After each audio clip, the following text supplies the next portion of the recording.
상전아 넷마블 한번 보도록 하겠습니다. 안녕하세요, 반갑습니다. 주식광수 유튜버입니다.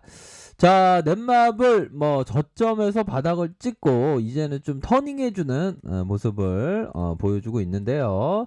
자, 좀 이따 차트를 보도록 하겠고, 넷마블의 해외 매출 비중이 자, 이렇게 늘어나고 있습니다. 보면 요렇게 해서 상승했다가 하락했다가 다시 상승 파동, 그러다가 살짝 조정 이후 재차 반등 이후에 조정 이후 큼직한 이런 어떤 시세가 나오고 있다, 이렇게 말씀드리도록 하겠습니다. 그래서 넷마블의 매출 비중이 7개의 대제가 21%, 마블 콘텐츠가 13%, 이렇게 해서 불소 9%, 리니지2가 8%, 기타 30%, 이렇게 해서 7개의 대제가 21% 정도 된다.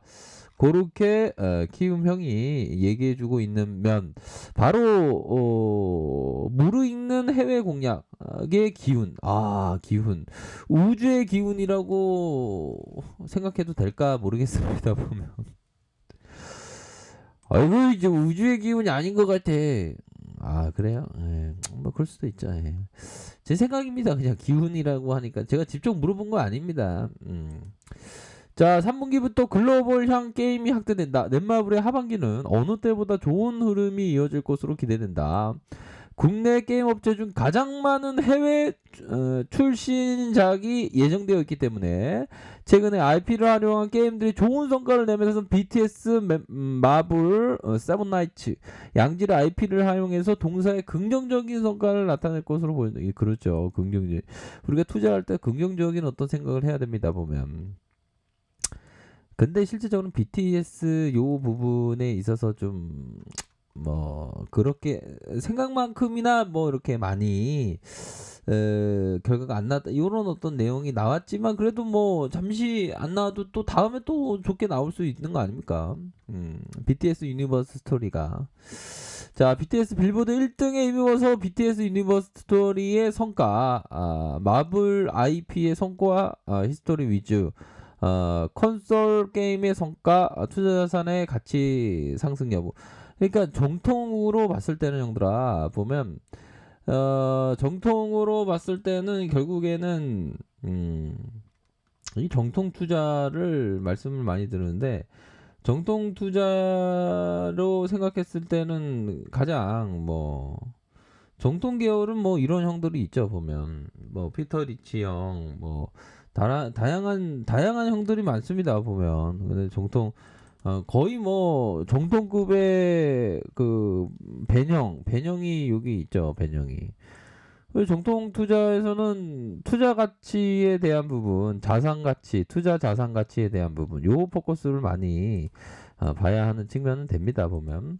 자, 그렇게 해서 지속적인 해외 공략, 투자 자산의 가치 확대, 이렇게 해서 하반기에 시작되는 해외 공략 스토리는 내년 제2의 나라까지 이어질 것으로 기대된다. 세븐나이츠 2, 세븐나이츠 레볼루션, 세븐나이츠 IP, 이렇게 해외 진출에 내년 하반기에 예상되는 지속적인 실적의 개선세가 이어진다. 투자 자산의 가치 상승에 주목할 필요 있다. 그렇게 해서 점차적으로 좀 좋아질 수 있는 넷마블의 모습을 기대해 보겠다. 이런 점을 좀 얘기를 해주고 있고요. 보면 외국인들의 지분율이 22.6%. 야, 외국인들이 냄새를 제대로 맡고 아무래도 미리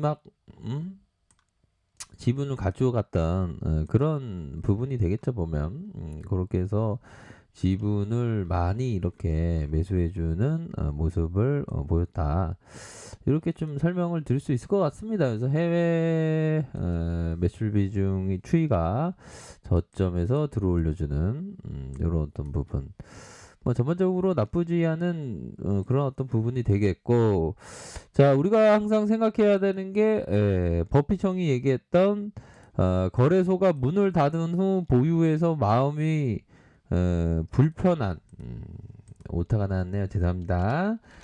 불편한 주식이라면 개장 중에 보유해도 개장 시장 중에 보유해도 마음이 불편하다. 그러니까 이 형이 얘기하는 게 거래소의 문을 닫아도 거래소가 문을 닫는 경우 뭡니까? 전쟁이 나거나 이러면 일시적으로 닫을 수 있죠. 일시적으로. 그래도 좀 마음이 좀 편해야 된다. 자, 이거 한번 월스트리트로 한번 가봐야 되는데 언제 갈 수 있을까요? 월스트리트 황소 동상이 있는 데를 가봐야 돼. 주식 황소가 황소 동상이 있는 데를 가서 급등의 상징 주식 황소라고 한번 외치는 그런 어떤 일들이 좀 있을 수도 있겠죠, 보면. 그런 어떤 부분이 되겠다. 요렇게 말씀드리면서 정말 바로 지금이지 다음 시절은 없다라고 하는데, 바로 지금이지 다음 시절은 없다고 하는데, 자꾸만 살다 보면 다음을 기약하는 게 맞는 것 같아요. 많은 것 같아요. 근데 다음을 기약한다는 게 그렇게 뭐 꼭 뭐 좋은 거는 아니지 않나라는 생각이 들고요. 자, 그래도 반면에 그런 게 있습니다. 자, 이 필립 핍셔가 말했던 새로운 신약은 내가 이야기를 나눴던 의학 전문가들을 비롯해 모든 사람들이 그렇게 흥분해서 떠들어댔던 가두한 희망을 충족시키는데 실패했다. 부끄러운 실수를 저지른 다음에 나는 특히 철저하게 조사해보았다. 그러니까 이 형도 좀 실수를 했는데 뭐 대단한 어떤 신약에 대한 사람들이 흥분해서 막 엄청 좋다고 할 때 여기서 자기도 실패를 했다는 거 아닙니까 보면. 그러니까 사람들이 좋다고 할 때 조심해야 되는 그런 부분은 있는 것 같아요. 그래서 보면 넷마블을 보면 좀 투자 자산 가치에 대한 상승에 대한 기대감이 있긴 하죠. 근데 야, 이게 생각보다 빅히트가 그래도 상장 이후에 하락하다가 이제 재반등이 서서히 다행스럽게 좀 나타나고 있지만 이게 보면 뭐 투자자산뿐만 아니라 해외 공략에 따른 인풋 대비 아웃폼 성과가 조금씩 이제 나오겠죠 보면. 그래서 너무 볼린저 하단선 형들아 이거 보세요. 볼린저 밴드 하단선을 타고 너무 하락하고 그러면서 진정되면서 다시 자리를 만들어주면서 들어올려주는 이런 어떤 모습이 보여줄 것으로 생각을 합니다. 자, 월봉장을 보면 너무 수직 하락했죠, 그쵸? 너무 이렇게 수직 하락했고 그러면서 재반등에 대한 부분이 이런 식으로 나와줄 수 있는 측면이 된다. 이렇게 좀 생각을 해볼 수 있겠고요. 볼린저 하단선, 다시 상단선 그렇게 해서 시세가 나와주고 하락에 대한 부분 이렇게 나오다가 재반등 이런 부분을 기대해 볼 수 있는 측면이 된다. 자, 주봉 상황을 살펴보면 주봉에 대한 부분은 바로 5주선을 타고 이런 어떤 부분이 되겠죠. 5주선을 타고 주가를 들어올려주면서의 큰 상승, 그러면서 하락 이후에 재반등에 이런 어떤 부분이 서서히 좀 나오고 있다. 자, 하락 이후에 재반등에 대한 부분도 좀 더 세게 나올 수 있는 부분은 충분히 있겠죠. 재반등은 뭐 26%, 뭐 보면 한 40%, 60%까지 뭐 이렇게 해서 재반등이 나올 수 있는 그런 어떤 기대감은 충분히 있지 않나라는 생각이 듭니다.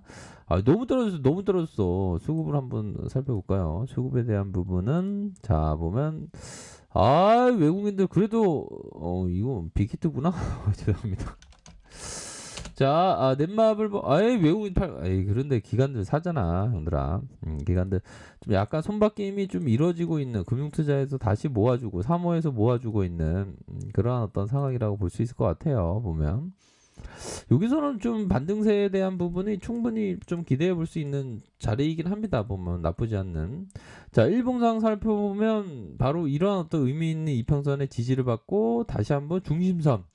우선적으로 중심선을 터닝해주는 여기에서의 거래량이 좀 나와주는 이런 부분만 좀 된다면 굉장히 좀 긍정적인 모습으로 좀 터닝해주고 있다. 이렇게 생각해도 무방하지 않나라는 생각이 듭니다. 보면 그렇게 해서 더욱더 지금이야 좀 매도 우위의 모습이지만 서서히 매수 우위로 이렇게 서서히 좀 터닝해주는 그런 어떤 모습을 보여주고 있죠. 그렇기 때문에 이런 어떤 골든 크로스와 함께 추세가 완전히 전환되는 그런 어떤 모습을 좀 기대해 볼 수 있는 측면이 된다. 이렇게 좀 말씀드리고 싶네요.